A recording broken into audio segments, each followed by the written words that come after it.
두뇌학자 홍양표 박사의 부모 멘토링. 매주 금요일마다 같이 합니다. 한국좌원의 개발연구소 홍양표 박사님 자리해 주셨습니다. 할렐루야 박사님 안녕하세요. 예, 안녕하세요. 반갑습니다. 좋은 아침입니다 박사님. 네. 오늘 지난주에 집중력에 대한 이야기가 나가면서 정말 많은 분들이 네. 댓글로 네. 집중력에 대해서 생각을 다시 하게 됐습니다. 네. 그리고 유치원에 부모님들에게 공유하신 분도 계시고요. 네. 또 우리 친하신 예수님을 모르는 분에게도 네. 공유했다라고 하면서 정말 유익했다. 그래서 이번 주를 더 집중하시겠대요. 네. 왜냐? 집중력을 어떻게 늘릴 것인가 방법을 알려주시겠다고 말씀하셨어요. 네, 맞아요. 물론 유치원이나 고등학생이나 똑같은 집중력은 필요합니다. 다만 유아들과 고등학생은 그 기간, 시간만 차이, 깊이와 시간만 차이가 있지 다 똑같아요. 그 유아부터 훈련시켜서 올라가지 않은 아이들은 갑자기 어느 날 집중력이 뚝 떨어진다, 그렇게는 안 되는 거잖아요.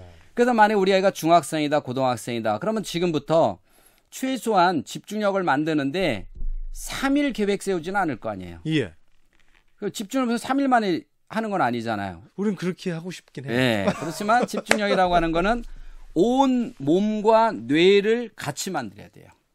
잠깐만요. 중요한 개념인데요. 네. 저는 이제까지 머리만 집중하면 될 줄 알았는데 몸도 만들어야 된다고요? 집중이라고 하는 거는 동일한 목적을 가지고, 공부라고 하는 동일한 목적을 가지고 몸과 마음이 지탱할 수 있는 힘이에요.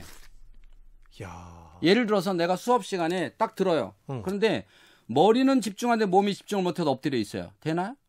안 되죠. 안 되죠. 맞아요. 잠을 자야 집중이 잘 되더라고요. 그렇죠. 그래서 뇌는 반드시 몸과 마음이 같이 가야 되기 때문에 이 몸과 마음을 다 만드는 데는 철저하게 3개월에서 6개월 동안 계획을 세워야 된다는 거예요. 그래서 본인이 어느 정도만 되면, 이게 뭐하고 똑같냐면 눈사람하고 똑같아요. 눈사람? 아이들이 눈사람을 못 만드는데 어머니가 축구공만 하나 만들어주면 그 다음부터 굴리고 가잖아요. 예. 어느 정도 집중력만 만들어주면 그 다음부터는 거기서 아이들이 굴려서 집중력을 늘려가는 겁니다. 그래서 책 읽는 집중력, 처음에 시작이, 그 다음에 책을 엄마가 읽어줄 때 듣는 집중력. 예. 그래서 집중력엔 종류가 다르다는 걸 알아야 돼요. 예를 들어서 어떤 아빠가 뇌를 검사해서 이런 얘기를 합니다. 아버지가 애를 데리고 오셔서, 박사님, 전 우리 아이에 대해서 걱정을 안 해요. 집중력이 엄청 좋습니다.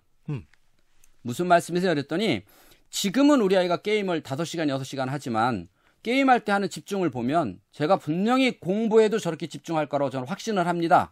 라고 하시는 분이 있어요. 이런 생각들을 많은 분들 하실 것 같은데. 네. 그러니까 생각해봐요. 게임을 할 때가 정말 올인해서 밥도 안 먹고, 밥 먹으라 하는 밥도 안 먹고 몇 시간을 집중을 하니까 얘가 공부만 하면 저렇게 되겠다. 하겠구나. 그래서 기본으로 우리 애가 집중력이 있구나라고 착각을 하는 거예요. 이야, 잠깐만요. 저도 그렇게 생각했던 적이 있었을 것 네. 같은데. 또 하나, 그럼 게임은 그만두고 아이들 가지고 노는 장난감. 그렇죠. 아이들이 자기가 좋아하는 장난감에 빠지면 몇 시간이고 그리고 오리고 그렇죠. 찍고 붙이고 하는데, 그걸 보면서 우리 아이가 있다. 가능성이 공부하는 있다. 집중력도 대단한 가능성이 있구나라고 착각을 한다는 거예요. 왜 그러냐면 우리 뇌에서는 게임하는 집중력과 공부하는 집중력과 그림 그리는 집중력과 조립식 퍼즐하는 집중력과 이게 달라요. 운동하는 집중력과 공부하는 집중력이 달라요.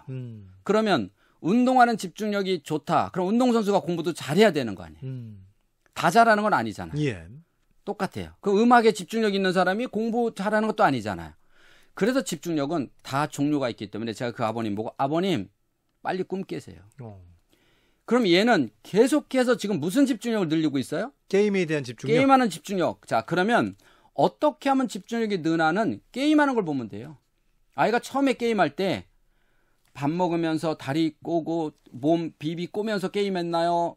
온 몸을 에너지를 집중, 온 정성을 다해서 게임하든가요? 온 정성을 다해서. 그래야 되는 거예요. 근데 이 집중 올라가는 거 얼마만큼 힘드냐면 운동하는 거 똑같아요. 그러니까 집중력의 뇌를 만드는 거는 몸의 근육을 만드는 거와 같다. 그러면 제가 몸의 근육을 만들려면 독하게 계획을 세우고 가서 아령을 들어야죠. 우선 팔에 근육을 늘린다. 그렇죠. 그럼 10개를 들은 게 최선을 다했다면 하나 더 들으려고 바둥바둥 노력해야죠. 그거만큼 노력해야 되는 거예요. 그래서 아이들이 게임할 때 보면 엄청 노력을 하잖아요. 막 어느 때 땀을 뻘뻘 흘려서 애들이 하잖아요. 밥도 안 먹고 하잖아요. 그렇죠. 그렇게 공부하고 책에 빠져야만 공부하는 집중력이 느는 거예요. 근데 공부는 왜 그렇게 안 할까요? 게임은 그렇게 하면서. 그러게요. 재미가 없잖아요. 공부는 재미가 없잖아요. 근데 공부에서 얻는 재미는 어떻게 공부하는 재미가 있냐면 공부는 하나씩이요. 도파민이 하나씩 알아갈 때마다 도파민 하나 이렇게 하나씩 알아가는 거예요. 우리가 산에를 막 올라갔어요. 정상에 딱 올라갔을 때 펼쳐지는 걸 보면서 와 이렇게 한 번에 펼쳐지는 게 아니라 그런 기쁨이 아니라 하나 이렇게 즐거움을 얻는 건 공부의 즐거움인데 게임은 도파민이 한 번에 탁 나와요. 끄면 한 번에 딱 꺼져요. 그러니까 그것처럼 한 번에 나오는 본능적으로 뇌가 그런 걸 찾는 거예요. 그렇죠. 그런데 책에는 한 개 나오는데 게임은 키자마자 10개가 한 번에 쫙 나오거든요. 그러니까 책 읽어. 그럼 뇌가 재미없어. 친구들하고 놀아. 재미없어. 그럼 엄마 아빠하고 밥 먹으러 갈까? 둘이 다녀오세요. 왜? 재미없어. 자, 그러면 오늘 집중력을 어떻게 늘릴 것인가? 아까 말씀하셨듯이 집중력은 다양하다. 네. 근데 오늘 우리는 부모 멘토링에서 공부하는 집중력을 네. 한번 다뤄보기로 하는 거고요. 자, 그러면 공부는 책이에요. 음. 우선 책에 대한 집중력을 늘려야 돼요. 책에 대한 집중력을 늘려야 되는데 실패하는 이유가 뭐냐면 학습지에 대한 집중력을 먼저 시작한다는 거예요. 모든 건 책이에요. 그럼 이렇게 되는 겁니다. 제가 선입견이라는 거 있죠. 사람마다. 어떤 사람을 봤는데 괜히 좋은 사람이 있어요. 첫인상이. 그렇죠. 괜히 좋은 사람이고 보는데 괜히 미워 저 사람. 괜히 미운다는 거는 내 뇌에서 그 사람하고 비슷한 사람과의 이미 이전에 어떤 트라우마가 자리 잡고 있어요. 그런데 공부하고 비슷한 거에 대한 트라우마가 자리 잡고 있으면 그거하고 비슷한 모든 거를 얘가 선입견이 딱 있어. 저거는 어려운 거, 싫은 거, 나하고 안 맞는 거. 그래서 난 엄마 공부하고 안 맞나 봐. 공부하고 안 맞는 사람 없어요. 그리고 공부하고 맞는 사람이 또 어디 있어요. 그렇게 뇌가 만들어지는데 그 사람하고 만나면 너무 행복한 거야. 내가 그 사람을 사주고도 행복해. 근데 어떤 사람은 내가 얻어 먹어도 기분이 나빠. 왜? 그 사람에 대한 이미 그 사람이 아닌 또 다른 어떤 사람의 뇌가 있어요. 그래서 아이에게 어려서부터 좋은 트라우마를 선택해 주는 게 가장 중요하고 그다음부터는 아이가 책을 읽을 때 그다음에 들을 때 두 가지예요. 뇌는 공부하는 걸 들을 때와 읽을 때 크게 두 가지로 나누잖아요. 그래서 아이가 책을 읽을 때 지켜보는 거예요. 얼마큼 몰입해서 있는지. 근데 엄마들은 책을 읽고 나면 이 몰입해서 읽은 걸 어떻게 해요? 책을 읽고 나면 이렇게 합니다. 자, 뭐 읽었나 말해봐. 자, 이렇게 되니까 아이가 갑자기 읽고 나서 너무 행복했는데 말해봐 라니까 너무 힘든 거예요. 예. 들어가는 건 쉬운데 나오는 게 너무 힘드니까 그다음부터 몰라. 책 안 읽어. 왜? 읽으면 엄마가 물어볼까 봐 안 읽어요. 그래서 처음부터 일단 시작이 중요한 거고 그다음 아이들에게 초등학교, 중학교, 고등학생들에게 시간을 정하지 말고 집중할 수 있는 시간을 정하라는 거예요. 공부하는 시간을 정하지 말고 그래서 선택과 집중. 선택을 한 거에 대한 집중이 10분이면 10분을 인정해 주라는 거예요. 그 다음에 다시 뇌를 쉬게 해 주라는 거예요. 쉬고 다시 집중하고 쉬고 내가 아령을 드는데 10개 드는 사람이 11개 들려고 바둥바둥 노력했어요. 그러면 놓고 좀 쉬었다가 다시 또 하잖아요. 그런 것들을 우리가 인정을 해줘야 돼요. 네, 그걸 반복할 때 어느 날 11개를 들잖아요. 또 그런데 내가 계속 손으로 들으려고만 노력하면 오히려 팔이 다치죠. 그래서 아이가 봤을 때 집중할 수 있는 시간 10분이면 고등학생인데 10분이면 엄마는 화가 나죠. 예. 엄마가 야 너는 네가 최선을 다해서 단어를 외울 때 가장 잘 되는 시간이 몇 분이니? 엄마는 한 15분 정도는 잘 되는데 그 다음부터는 잘 안 돼. 오케이 15분만 외우고 쉬자. 자, 어린아이 엄마가 책 읽어줄 때는 너 어느 정도 들으면 가장 잘 되니 안 물어봐도 애는 눈을 보면 알아요. 그렇죠. 그럼 그 이상 끌어갈 필요 없잖아요. 그만. 이렇게. 그래서 중학교, 고등학교 아이들이 있고 초등학교 고학년 자녀가 있는 엄마들은 가장 먼저 우리 아이를 정확하게 알아라 그랬잖아요. 우리 아이의 집중 시간은 즉 20일치로 갈 수 있는 집중 시간이 몇 분인가를 스스로 아이와 함께 이야기를 나눠보라는 거예요.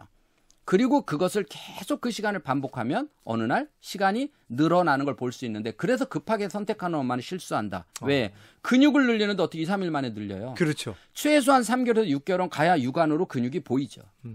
그래서 6개월 정도 되면 놀라운 사실은 그때부터는 집중력 늘어나는 게 엄마가 봐도 느낄 만큼 쫙 늘죠. 자, 그러면요. 네. 공부하는 집중력을 좀 늘리게 하고 싶은데 네. 지금 이제 코로나19 기간이니까 부모님과 또 같이 하는 시간이 분명히 많아졌잖아요. 네네.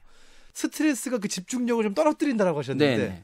그 스트레스를 우리가 좀 덜 주는 것도 방법 중에 하나가 될 것 같은데. 그렇죠. 그러니까 이 집중력 10분이라는 걸 찾아내서 올리려고 하기 전에 예. 왜 우리 아이가 집중력이 10분에서 머물렀나를 먼저 찾는 거는 지난 강의에 혹시 우리 애가 가진 스트레스가 뭐가 있는지를 먼저 이야기를 나누고 충분히 나눠서 아이의 뇌를 쾌적한 뇌로 만들고 예를 들어 이런 거죠. 나하고 우리 PD님하고 뭔가 앙금이 있어. 그렇죠. 자, 이게 해결이 되지 않으면 해결이 되면 그다음 진도를 못 나가잖아요. 왜? 그렇죠. 뭐 하자. 내가 싫어. 뭐 하자. 그렇죠. 싫어할 거 아니에요. 그러니까 엄마하고 나하고 관계에 혹시 어떤 앙금이 스트레스가 해결 안 된 게 있으면 그걸 먼저 해결하자는 거예요. 부부도 똑같아요. 그렇게 해서 뇌를 쾌적하게 만들면 뭐가 나와요? 흥얼흥얼흥얼 콧노래가 나오죠. 그런 상태에서 딱 가면 몸이 완전히 일렉스 된 상태에서 뇌만 딱 집중되니까 얼마나 상쾌한 상태에서 공부를 하니 암기가 잘 되겠어요. 그 상태가 100점짜리 집중력이에요. 그것을 유지하라는 거예요. 좋아요. 여러분 지난주 강의도 꼭 한번 들어보시길 바라고요. 네. 오늘 부모 멘토링은 다시 한번 들어보시면 좋겠습니다. 집중력을 어떻게 늘릴 것인가. 그래도 보통 엄마들은요. 우리 아이가 방에 들어가면 고등학생이니까 최소한 2시간은 해라. 중학생이나 최소한 1시간 해라. 이렇게 정한다는 그럼 거예요. 기대감을 갖죠. 그렇죠. 그러고 나서 1시간은 방에 들어서 안 나오면 행복해 한다는 거죠. 그러니까 그 전에 나오면 불안한 거예요. 그러지 말고 오픈을 다 해서 오픈을 해서 그래서 저는 어릴 때는 들어가서 책 읽어. 이게 가능해요.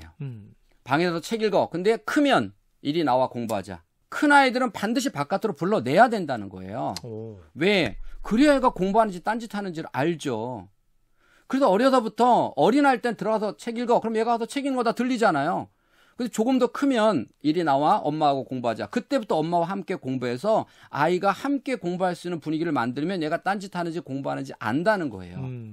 그리고 엄마가 이제 아이를 보면 계속해서 아이와 함께 있는 엄마들은 즉 부부들은 눈만 봐도 알잖아요. 아이를 보면 얘가 오늘 뭐가 문제가 있구나. 너 이리 와봐. 오늘 무슨 일 있니? 이렇게 해요. 이럴 때 아이가 친구들한테 왕따를 당했어요. 엄마가 이리 와봐. 너 무슨 일 있니? 엄마한테 말해봐.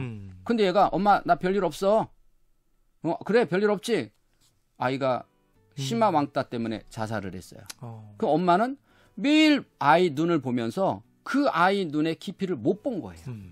먼저 우리 아이하고 우리 아이의 집중력이 어느 정도 하려면 먼저 아이하고 소통을 통해서 엄마하고 아이와 관계에 혹시 맺힌 게 있나 먼저 풀어주시고 그리고 쾌적한 상태에서 끌어올리는 이런 가장 본질적인 거 가장 시작이 중요하다는 거예요. 아멘. 오늘 우리는 무엇을 할 수 있을까요? 부모 멘토링 이 강의 꼭 한번 다시 들어보시고요. 지금까지 한국좌원의 개발연구소 홍양표 박사님과 같이 했습니다. 고맙습니다. 네, 다음 주에 뵙겠습니다.